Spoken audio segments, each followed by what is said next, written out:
এই থাকা না থাকার পৃথিবীতে প্রত্যেকটা মুহূর্তকে বন্দি করে রাখতে চাই আমার ক্যামেরার লেন্সে।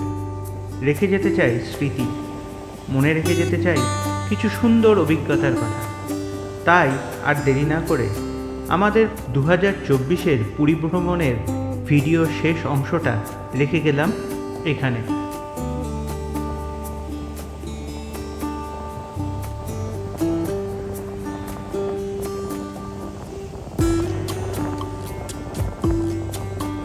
পুরীতে যেদিন পৌঁছালাম সেদিন দুপুরবেলা চলে গিয়েছিলাম পুরীর মন্দিরে পুজো দিতে ও ধ্বজা ওড়াতে।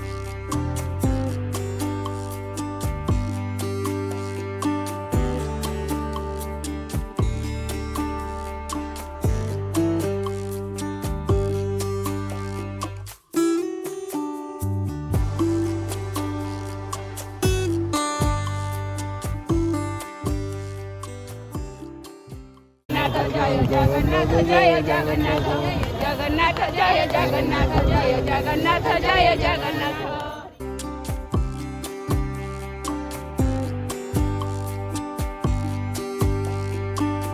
বর্তমানে পুরীর মন্দিরের প্রাঙ্গণটি খুব সুন্দরভাবে সাজানো হয়েছে। আমাদের 14 বছর আগেকার স্মৃতির সাথে খুব একটা মিল খুঁজে পেলাম না। From Puri Temple, we went to the ice cream shop.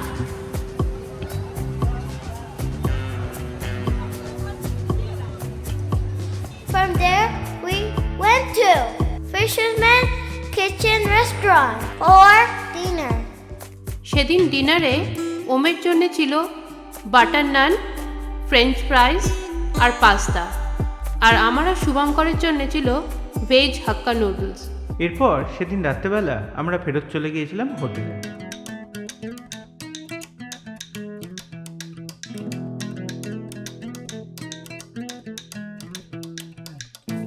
পুরীর দ্বিতীয় দিন সকালবেলা আমরা বেরিয়ে পড়েছিলাম কোনারক টেম্পলের উদ্দেশ্যে। সঙ্গে অবশ্য এটাও প্ল্যান ছিল যে আমরা দেখব স্যান্ড আর্ট মিউজিয়াম এবং চন্দ্রভাগা বিচ। সকাল 8টার মধ্যে ব্রেকফাস্ট কমপ্লিট করে 8:30টার মধ্যে আমরা বেরিয়ে পড়েছিলাম আমাদের গন্তব্যের উদ্দেশ্যে। দিদি, আপনি যেইভাবে বলবেন, কোনারক দিকে রিটার্ন করতে গেলে হবে, নাহলে স্যান্ড আর্ট মিউজিয়াম থেকে শুরু করতে গেলে হবে।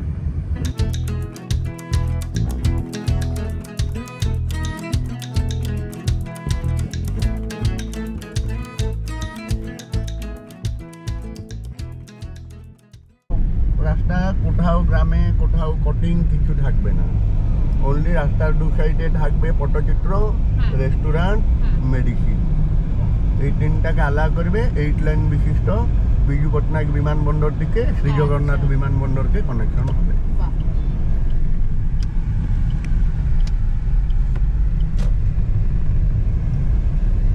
এখানে বলতো জনবসতি আছে, এয়ারপোর্টও হবে না, তো ওই জন্যে এইটাকে জঙ্গল তৈরি করে দিলে। সব ছোট ছোট ঘর, কেউ পুরনো ঘর।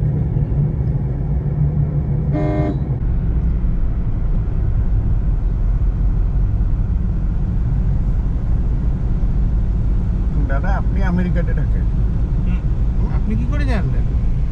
এখানে ছিল তো ট্রু ফল্টে আমেরিকান।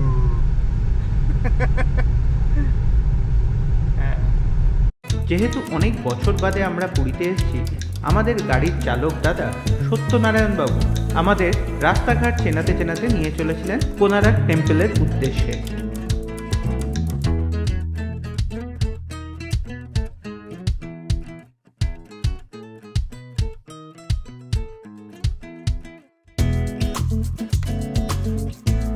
এরপরে একে একে পার হলাম আমরা নুয়ানেই এবং ধনুয়া রিভার। এই দুটি নদী পরবর্তীকালে একসাথে মিশে পার্বতী বিচের কাছে বঙ্গোপসাগরে মিলিত হয়েছে এবং এর কাছেই আছে বিলেশ্বর বিচ।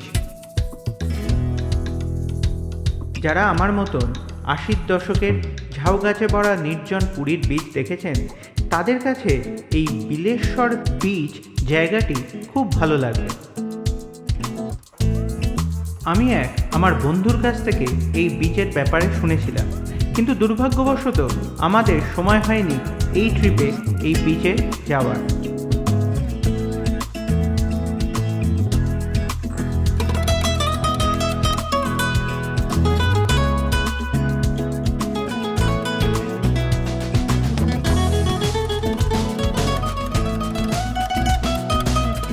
এরপর কুশভদ্রা নদী পার হয়ে আমরা পৌঁছে গিয়েছিলাম চন্দ্রভাগা বিচের কাছে।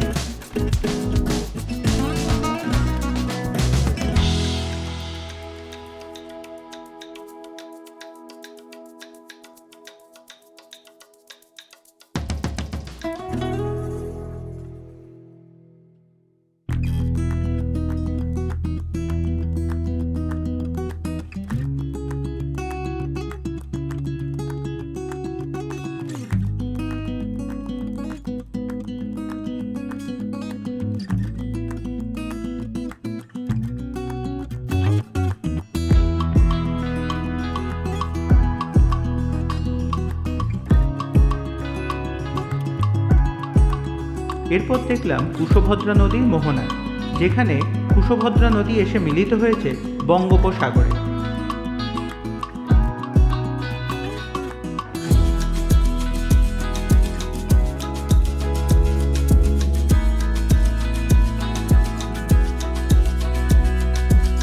পুরীতে আমার প্রথমবার যাওয়া 80-র দশকের গোড়ার দিকে বা আমার হাত ধরে, কিন্তু সেই স্মৃতি বেশ কিছুটা মলিন হয়ে গেছে। অনেক কিছুই ভুলে গেছে বিস্মৃতির আড়ালে। কিন্তু যে জায়গাটা আমার সব থেকে বেশি মনে রয়েছে সেটা হলো চন্দ্রভাগা বিচ। সেটাও 1988 সালে বড় মামা আর মামির হাত ধরে প্রথমবার যখন গিয়েছিলাম চন্দ্রভাগা বিচে।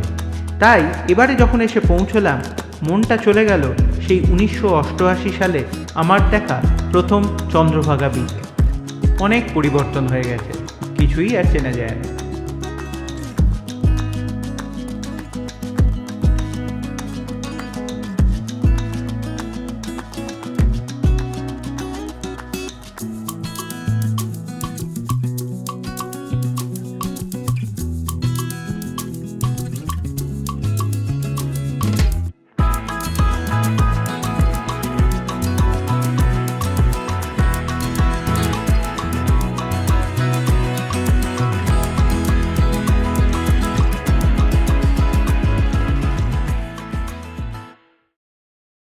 এরপর চন্দ্রভাগা সমুদ্র সৈকত থেকে পৌঁছে গেলাম কোনারক সূর্য মন্দির।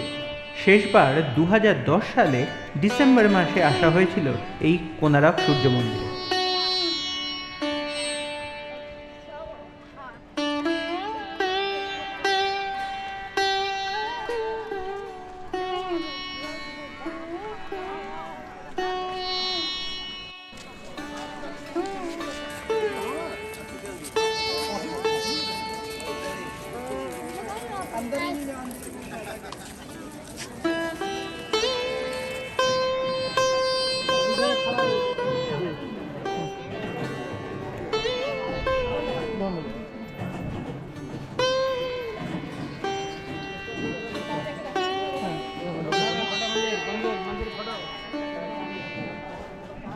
এটা ফুল চার্জ ব্যাটারি, কয়েক মিনিটের মধ্যে হাফ হয়ে গেল।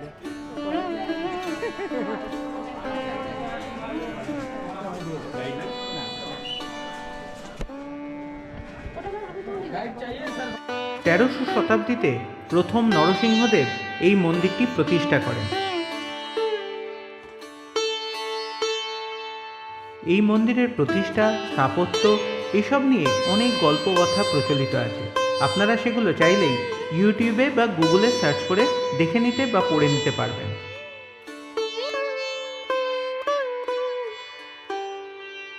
স্থানীয় গাইডরা অনেক সময় বলে থাকেন এই মন্দির কখনো কমপ্লিট হয়নি বা এই মন্দিরে কখনো পুজো দেওয়া হয়নি, কিন্তু এটা ঠিক সত্য নয়। কারণ কেন্দুলি তাম্রপত্র থেকে জানা যায় যে এই মন্দিরটি কমপ্লিট হয়েছিল এবং সেখানে পুজো দেওয়া হতো। আইনি আকবরী থেকেও জানা যায় যে কোনারক টেম্পলে নিয়মিত পূজা অর্চনা হতো।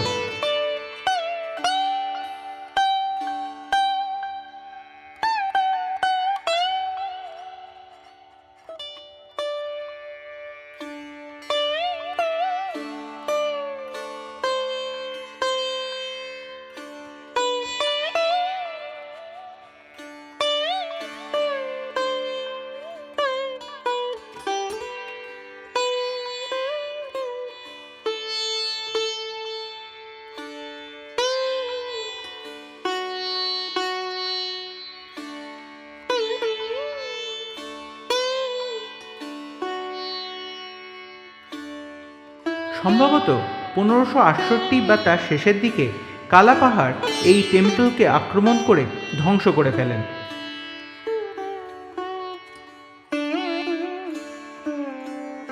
আমার এই ভিডিও ডায়েরিগুলো ইতিহাসের ডকুমেন্টারি নয় বা ইতিহাস নিয়ে তর্ক করার জায়গাও নয়, কেবলমাত্র স্মৃতি রাখার জন্য এই কথাগুলো বলে রাখলাম।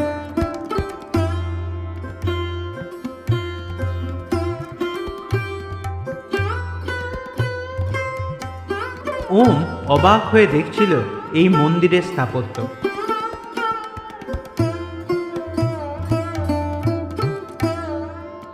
অশ্রুসজল চোখে দেখতে থাকলাম এই মন্দিরের অপূর্ব কারুকার্য, আর ক্যামেরার লেন্সে আবার বন্দি করে নিলাম এইবারের স্মৃতিগুলো।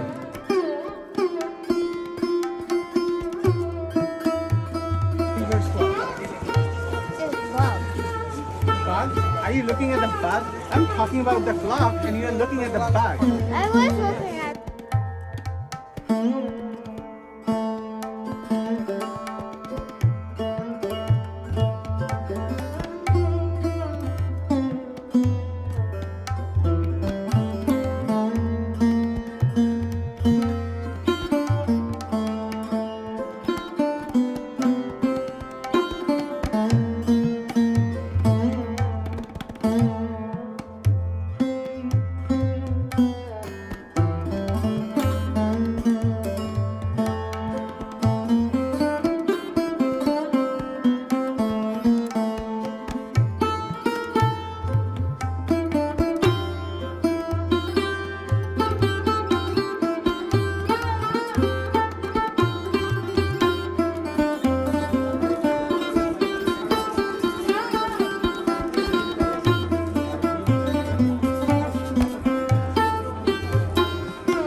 এই সেই মন্দিরের রান্নাঘরের কুয়ো।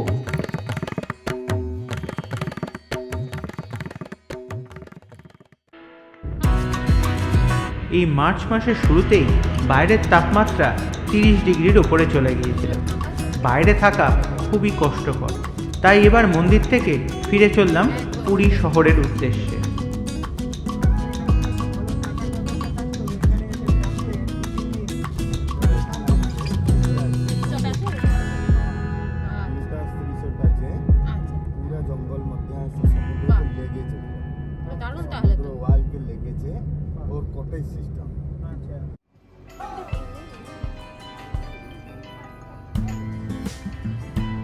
মাঝখানে কিছুটা সময় কাটিয়ে নিলাম স্যান্ড আর্ট মিউজিয়ামে।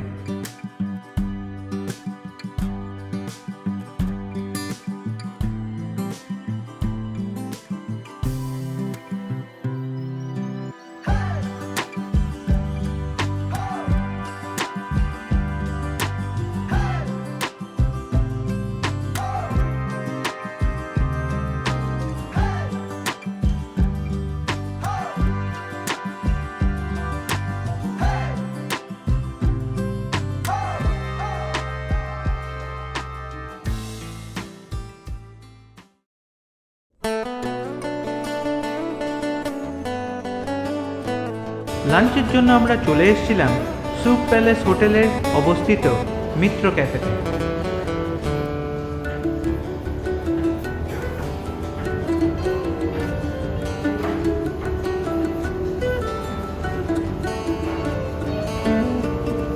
সাগরিকা নিয়েছিল একটি কাতলা মাছ থালি, ওম নিয়েছিল বাটার নান আর পমফ্রেট ফ্রাই, আর আমার জন্য ছিল ফিশ ফ্রাই আর ফ্রাইড পমফ্রেট।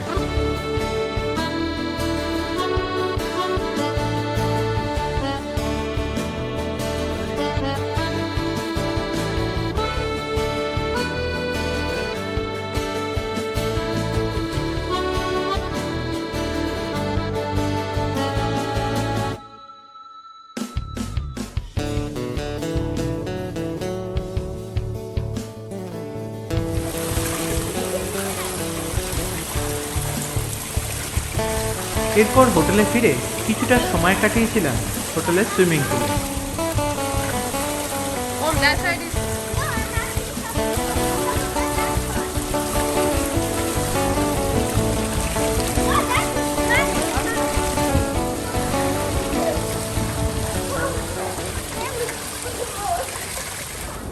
সেই দিনের সন্ধ্যাবেলাটা আমরা শুরু করলাম ক্যামেল রাইড। হোটেলের সামনে থেকে ওম আর সাগরিকা একটা ছোট্ট ক্যামেল রাইড নিল। Exciting! তবে ওম কিন্তু বেশ ভয় পেয়েছিল ক্যামেলের ওপর উঠতে।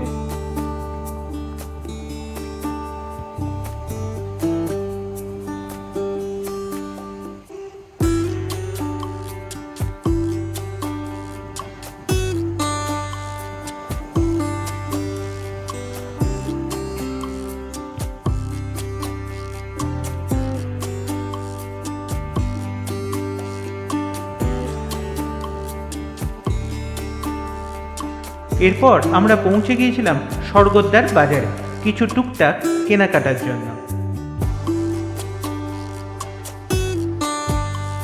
বাঙালির কাছে পুরী একটা আবেগ, একটা ভালোবাসা, তাই বেশিরভাগ বাঙালি পুরীতে একবার না একবার গিয়েছে। আর পুরী যাওয়া মানে তারা একবার না একবার স্বর্গদ্বার বিচ মার্কেটে অবশ্যই গিয়েছে। তাই জন্য তাদের কাছে এখানকার জায়গার মাহাত্ম্যটা কি সেটা আর আলাদা করে বলে দিতে হবে না।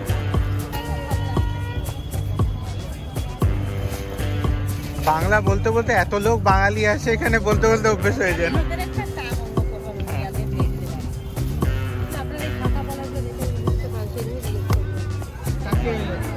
দরকার তো জিনিস।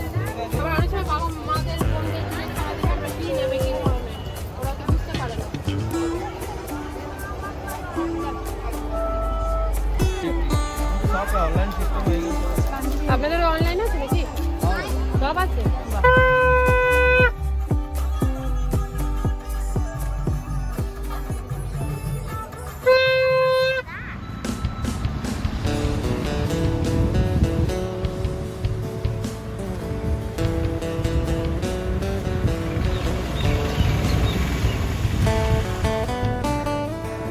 পরের দিন সকালবেলা ঘুম থেকে উঠে একটি টোটো ভাড়া করে আমরা পৌঁছে গিয়েছিলাম গোল্ডেন বিচে, যেটা কিনা ব্লু ফ্ল্যাগ বিচ নামেও পরিচিত।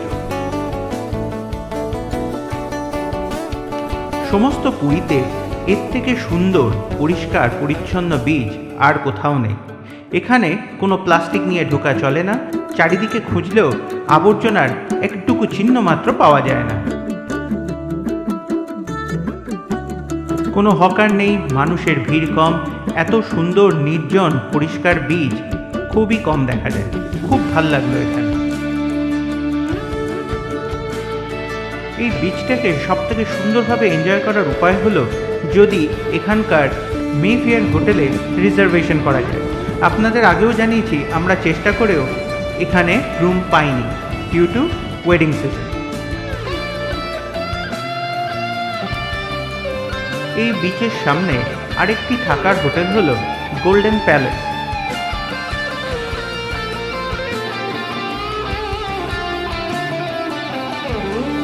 আমরা এখানে খুব ভালো সময় কাটালাম, দেখলাম সানরাইজ, তারপর ফিরে গিয়েছিলাম হোটেলে।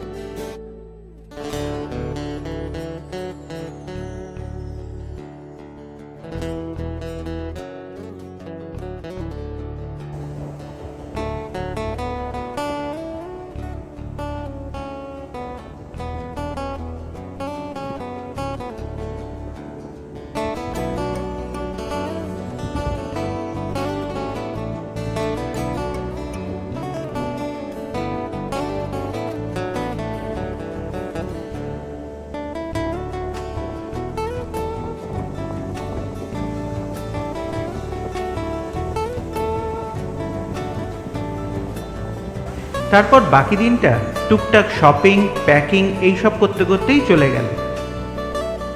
এরপর ফেরার পালা। ফিরে যেতে হবে কলকাতায়। ওম প্রমিস করলো নেক্সট টাইম ও আবার ফেরত আসবে পুরীতে পুরো ফ্যামিলিকে নিয়ে। পরের দিন ঠিক ভোর 4:30 নাগাদ হোটেল থেকে বেরিয়ে পড়লাম পুরী স্টেশনের উদ্দেশ্যে। আমাদের সিট ছিল এক্সিকিউটিভ চেয়ার কারে। ঘড়ির কাঁটা ঠিক 5:45 নাগাদ ট্রেন ছেড়ে দিল পুরী স্টেশন থেকে।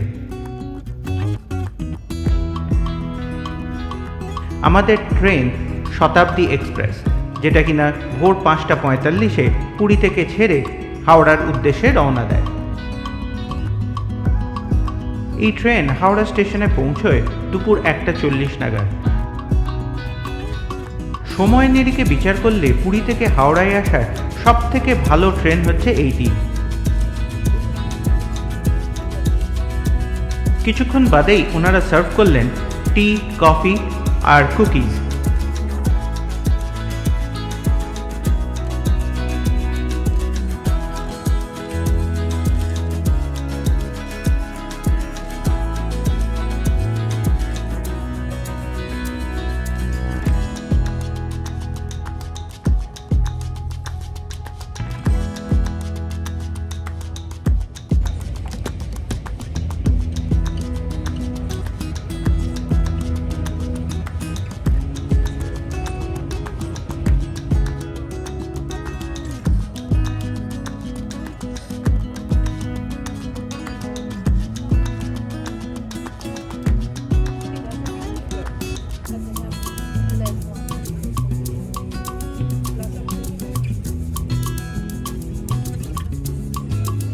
ভুবনেশ্বর স্টেশন পার হওয়ার কিছুক্ষণের মধ্যেই ওনারা ব্রেকফাস্ট সার্ভ করলেন।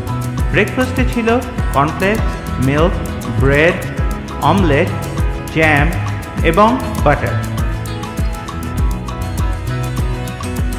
এই ট্রেনটিতে এই অল্প সময়ের জার্নিতে এত পরিমাণ খাবার সার্ভ করা হয়, ভাবাই যায় না। Hats off to Indian rail.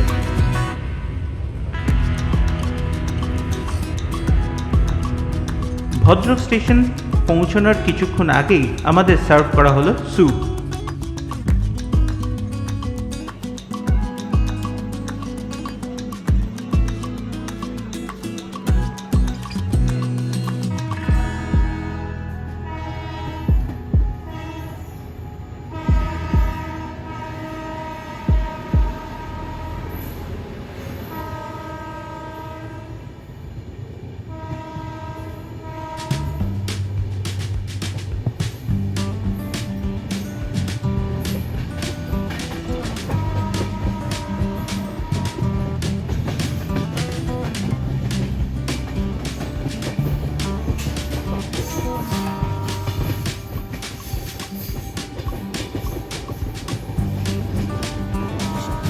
R Kharagpur station পৌঁছানোর কিছুক্ষণ আগেই সার্ভ করা হলো আমাদের লাঞ্চ।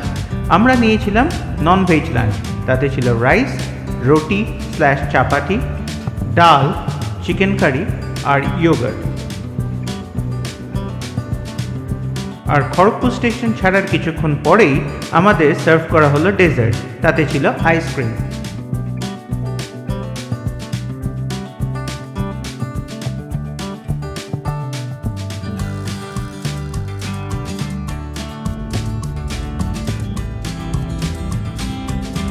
ঘড়ির কাঁটার ঠিক দুপুর 1:39 আমরা পৌঁছে গেলাম হাওড়া স্টেশনে। সঙ্গ হলো আমাদের পুরী ভ্রমণ পর্ব।